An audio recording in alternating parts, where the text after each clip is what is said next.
प्यारे भाई और बहनों, जैसे कि आपने अब तक सुना, थुआतीरा की कलीसिया में कार्य, प्रेम, विश्वास, सेवा और धीरज था। मगर हमारे प्रभु ने इन चीज़ों के लिए उनकी सराहना नहीं की। प्रभु का यहाँ पर सराहना करने का कारण यह था कि उनके पिछले काम पहलों से बढ़कर थे। ये इफिसुस की कलीसिया के बिल्कुल विपरीत है, जिन्हें डांटा गया क्योंकि उनका पहला प्रेम ठंडा पड़ गया था। थुआतीरा की कलीसिया के काम वे बड़े हो गए और पिछलों से बेहतर हो गए। मगर आप आज के बारे में सोचकर देखिए, बहुत सारे लोग जब प्रभु को सबसे पहले ग्रहण करते हैं तो वो जुनून से भर जाते हैं, मगर जैसे जैसे समय गुजरता है उनका जुनून खत्म होता जाता है। चर्च में सेवा का कार्य वे रोक देते हैं और लोगों को सुसमाचार प्रचार करने में भी वे सुस्त हो जाते हैं। चर्च सदस्यों के घर जाने में भी वो रोक लगा देते हैं। क्या कारण है कि उनके काम बदल जाते हैं? वो इसीलिए क्योंकि विश्वास में उनका उद्देश्य धुंधला पड़ जाता है।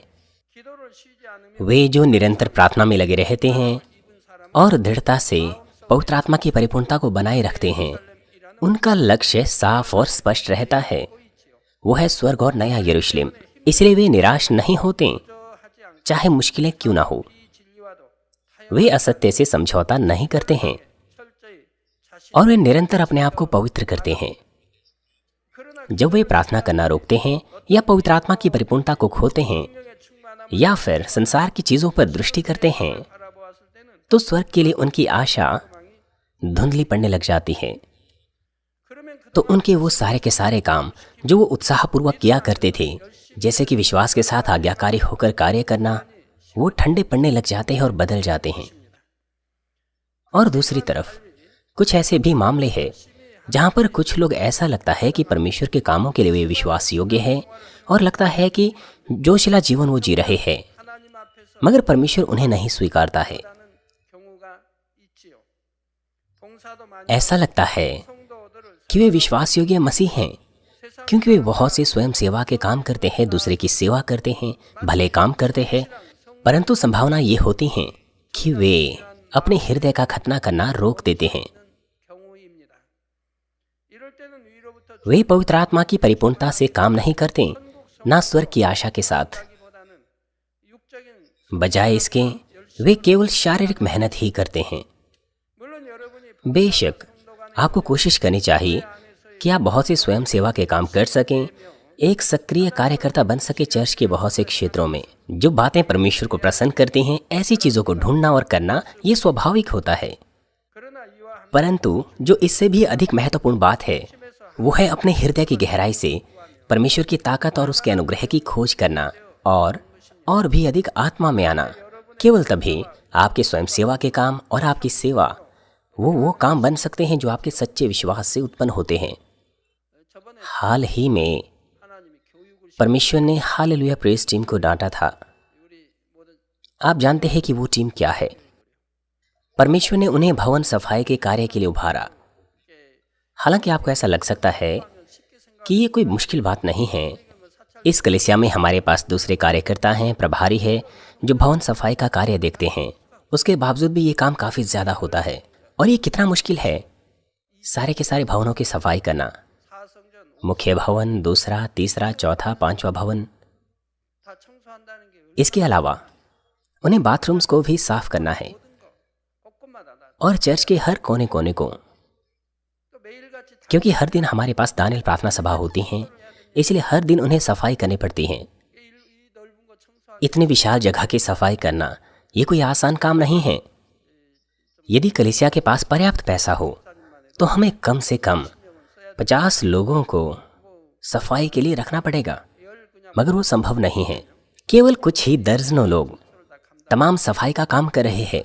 उसके अलावा उनके पास दूसरे भी काम हैं। परंतु जब हालेलुया प्रेस टीम के सदस्यों ने ये काम किया, उन्होंने अपने आप को उन लोगों के स्थान पर रखकर देखा। तब उन्होंने एहसास करना शुरू किया कि हमारे पास इतना छोटा स्टाफ कैसे इतने बड़े विशाल भवन को साफ कर पाता है। जब वो बाथरूम साफ करने लगे तो शुरुआत में तो उन्हें मुश्किल लगा, क्योंकि उन्होंने कभी ऐसा काम नहीं किया था।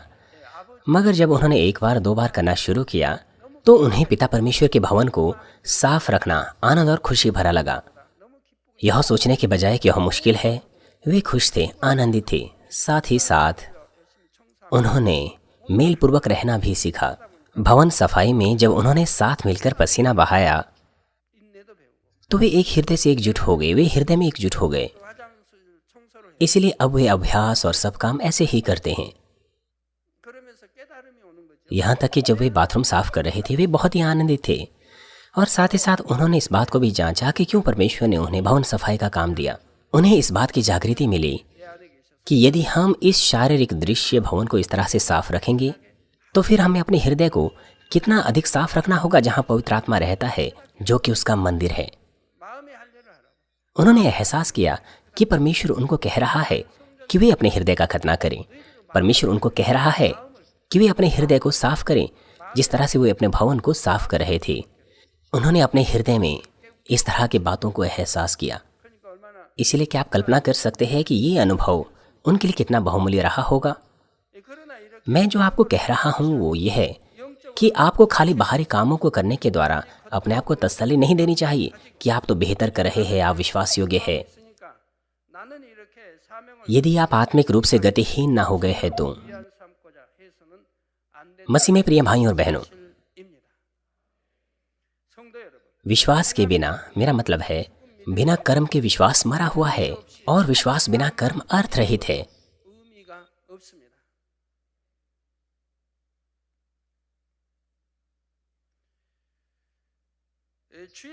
चाहे आप प्रभु के नाम से कितने ही काम क्यों ना करें, यदि आप अपने हृदय से बुराई को दूर करने का प्रयास नहीं करते और पवित्र आत्मा के कामों में अपने विश्वासी जीवन को नहीं जीते, तो वो आत्मिक विश्वास नहीं है, वो आत्मिक विश्वासी जीवन नहीं है।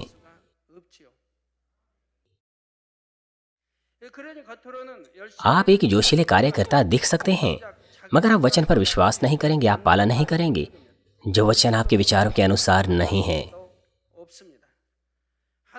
आप परमेश्वर के हृदय और उसकी इच्छा का एहसास नहीं कर पाएंगे, और ना ही आप आत्मिक रूप से गहरे वचनों को समझ पाएंगे। आप विश्वास की शारीरिक अवस्था में ही रह जाएंगे, और इस शारीरिक विश्वास के जो काम होते हैं, हो सकता है जो लोग बाहरी कामों को देखते हैं उनसे आप प्रशंसा पा सके उनके लिए, मगर परमेश्वर की ओर से नहीं, जो हृदय को जांचता है। इसलिए मुझे आशा है कि जैसे जैसे समय गुजरता है आप हमेशा प्रशंसा को प्राप्त करें, क्योंकि आपके पहले काम पिछलों से बेहतर हो गए हैं, वो भी बेबदल हृदय के साथ। और मैं ये भी आशा करता हूँ कि आपके जोशीले कार्य हृदय के खतने के साथ पाए जाएं, ताकि आपके सारे के सारे काम परमेश्वर के द्वारा स्वीकार किए जाएं।